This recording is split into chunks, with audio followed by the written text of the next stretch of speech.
Foundation వారి ఆధ్వర్యంలో మరి ఈ రోజు సందర్భం ఏంటంటే ఏపీ నారాయణ గారి జయంతి సందర్భంగా మరి వారి కుటుంబ సభ్యులు పాండిచేరి నుంచి మనకి వారి కుటుంబ సభ్యుల అన్నదానం కార్యక్రమం జరిపించడం జరుగుతుంది. మరి నారాయణ గారి ఆత్మ శాంతి కలగాలని 2 నిమిషాలు నిశ్చయాలు కళ్ళు మూసుకొని వారి ఆత్మకు శాంతి కలగాలని ఆ కుటుంబ సభ్యులకు మనోధైర్యం దేవుడు దయచేయాలని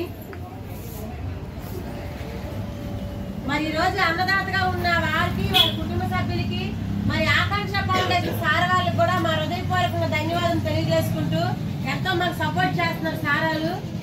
మరి అన్నం పరబ్రహ్మ స్వరూపిణి అన్నదానం చేస్తున్న నారాయణ గారి కుటుంబ సభ్యులకి మన మధ్య ఉన్న బ్రాహ్మణులు ఆవిడ దీవెనలు అందజేస్తారు. చెప్పండి. దీర్ఘాయుష్మాన్ భవ మనోవాంఛా ఫలసిద్ధిరస్తు. శతమానం భవతి భవతి భవతి శతమానం భవతి భవతి భవతి శతమానం భవతి భవతి భవతి ఆయుష్యేంద్రియే ప్రతిష్టతి.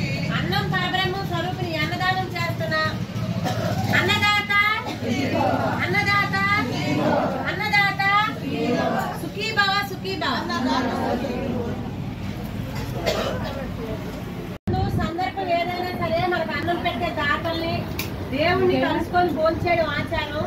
మాతృదేవో భవ పితృదేవో భవ ఆచార్య దేవో భవ. ఈ రోజు అన్నదాత సుఖీ భవ.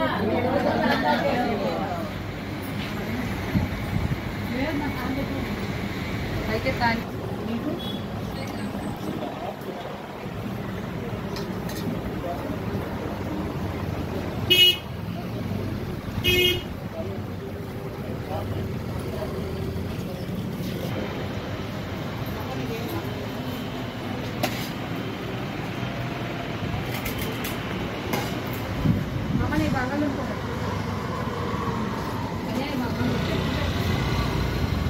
ఇటు తిరుగు ప్రేమిల